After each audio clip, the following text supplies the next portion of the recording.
Worst Job Ever by Gregory Brandt.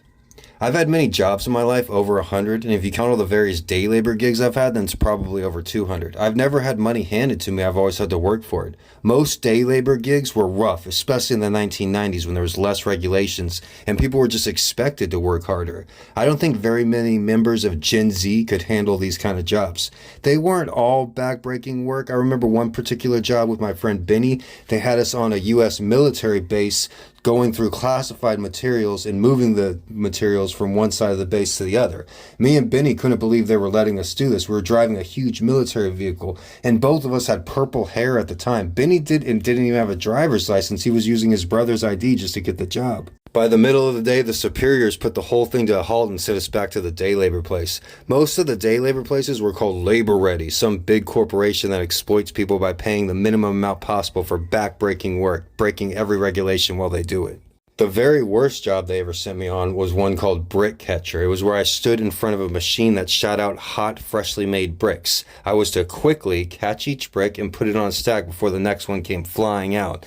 They gave me only one glove, and even though I have really hard, strong hands, after the first hour I jammed 2 fingers and probably would have broken a wrist if I tried to finish the day. At lunch, I told the boss I couldn't go anymore, and he threw a fit. They had a rule at this labor place that if you left a job early, you didn't get paid for the hours you already worked. So even though I had worked half a day catching bricks, I still didn't get paid for it. They got free labor. I essentially caught bricks, damaged my fingers for nothing. I remember another gig where I drove like an hour across town to get there, only to get out of my truck, have the foreman take one look at me and say, "I'm not working with him." That was because of my youth, and people when I was young, they would just say that I looked wealthy. I've worked day labor jobs in Texas and Hawaii, and in Hawaii, they at least treat you like a person. In Texas, big business is king, and it's like they can openly exploit workers, especially at day labor places. I started working day labor when I was 18, and there wasn't anyone even close to my age there, unless I was the one that brought them in, like my brother or my friend Benny.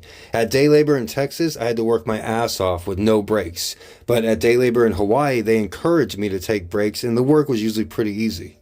I remember once I was encouraged to sleep on the job. I won't ever work day labor again, but I'm glad it was there when I needed it.